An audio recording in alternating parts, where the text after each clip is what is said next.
शुरू करेंगे।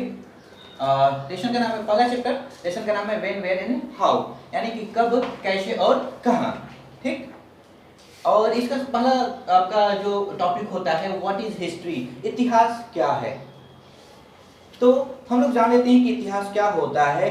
बीती हुई जो घटनाएं हैं उनका जब हम लोग क्रमिक अर्थात उसके घटित होने के अनुसार जब अध्ययन करते हैं उसी को इतिहास कहते हैं।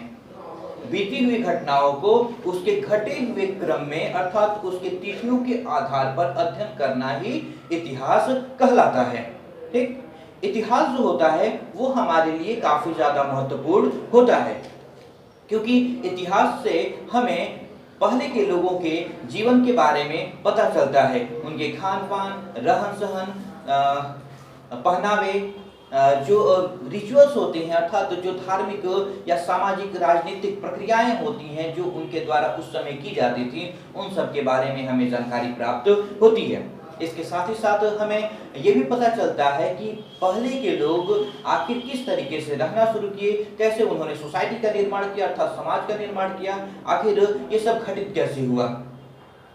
ठीक है, विद्वान जो हैं वो जो भी साक्ष्य मिले हैं अर्थात जितने भी सबूत मिले हैं खुदाई से या फिर पुरातात्विक वस्तुओं से या फिर अवशेष के रूप में, चाहे वो हड्डी हो अर्थात बोन्स हो या फिर जैविक पदार्थ हो या फिर आर्टिकल्स हो या फिर आर्टिफैक्ट्स हो जैसे कि क्वाइन है या फिर वेपन्स हैं, उन सभी चीजों से उन्होंने जानकारी प्राप्त की और उसके आधार पर उन्होंने उस इतिहास को गढ़ने का काम किया। अर्थात जो सबूत मिले उस सबूत के आधार पर उन्होंने कहानी बनाई और उस कहानी के आधार पर इतिहास को बनाने का काम किया, इतिहास को बताने का काम किया। ठीक है, तो जो भी चीजें मिलती हैं उन सबका सबसे पहले समय निर्धारित किया जाता है कि आखिर वो कितना साल पुराना है और वह किससे रिलेटेड है। अर्थात वो पुराना है तो किससे रिलेटेड है, जैसे कि मान लीजिए कि कोई वस्तु हमें प्राप्त होती है खुदाई में, जैसे एक सिक्का मिलता है खुदाई में, ठीक, तो वह सिक्का कितने साल पुराना है इस बात का निर्धारण कैसे किया जाएगा। या अगर किसी जानवर का या फिर किसी मनुष्य का अवशेष अर्थात जीवाश्म उसका मिलेगा जमीन के नीचे से खुदाई में, तो वो कितना साल पुराना है इसका पता कैसे लगाया जाए। तो इसके दो तरीके होते हैं, जो सिक्के होते हैं या फिर कपड़े होते हैं, हथियार होते हैं, वो जब जमीन से खुदाई प्राप्त की जाती हैं तो उनको जमीन की परत के द्वारा पता लगाया जाता है, उसके समय का निर्धारण किया जाता है।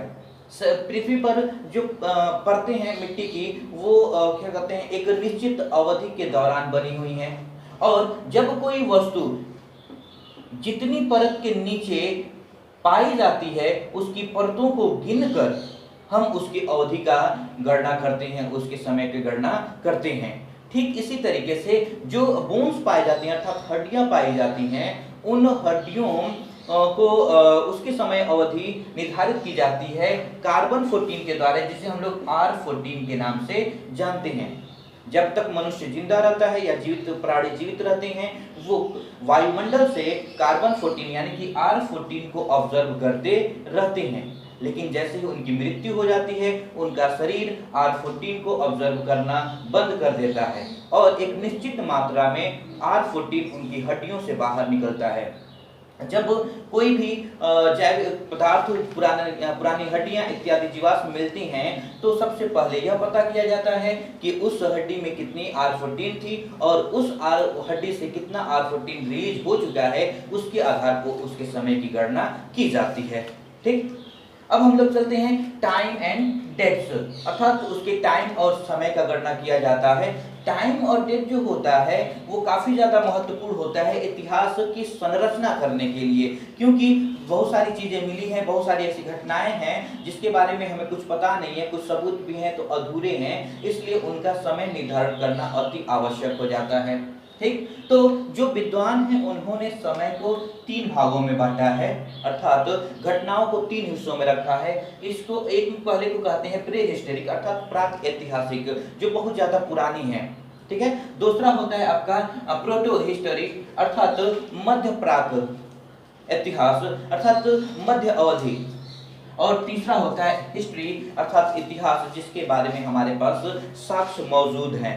अर्थात इसमें से दो चीजें जो हैं, इतिहास वास्तव में संभावनाओं पर निर्भर होता है, ठीक है, पूरी की पूरी उसमें सच्चाई नहीं होती, बल्कि अनुमान लगाया जाता है कि ऐसा हुआ होगा साक्ष्यों के आधार पर। जो सबूत प्राप्त होते हैं उन सबूतों के द्वारा यह अनुमान लगाया जाता है कि ऐसा हुआ होगा या ऐसे रहते होंगे या फिर वैसी व्यवस्था की गई होगी।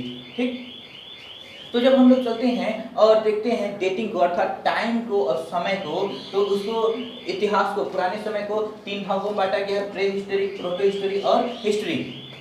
अब उसमें अगर समय को डिवाइड करना है तो समय को डिवाइड करने के लिए विद्वानों ने एक मानक लिया है जिसे हम लोग बीसी कहते हैं। बीसी का फुल फॉर्म होता है बिफोर क्राइस्ट अर्थात ईसा मसीह के जन्म से पूर्व। ठीक, और दूसरा होता है एडी जिसे कहते हैं एनो डोमिनी अर्थात in the year of Lord, अर्थात जब जीसस क्राइस्ट अर्थात ईसा मसीह का जन्म हुआ जिस साल, उस समय से एडी की शुरुआत हुई अर्थात ईस्वी की शुरुआत हुई थी। तो जो भी वस्तुएं पाई जाती हैं उन्हें या तो बीसी में अर्थात ईसा मसीह के जन्म से पूर्व कही जाती हैं या फिर ईसा मसीह के जन्म से पहले कही जाती हैं।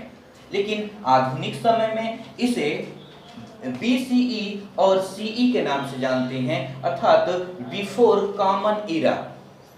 ठीक, यानी कि वह समय, ईरा मतलब होता है समय, वह समय जिसके बारे में हमारे पास साक्ष्य मौजूद है, सबूत मौजूद है, उसे हम लोग कहते हैं कॉमन ईरा।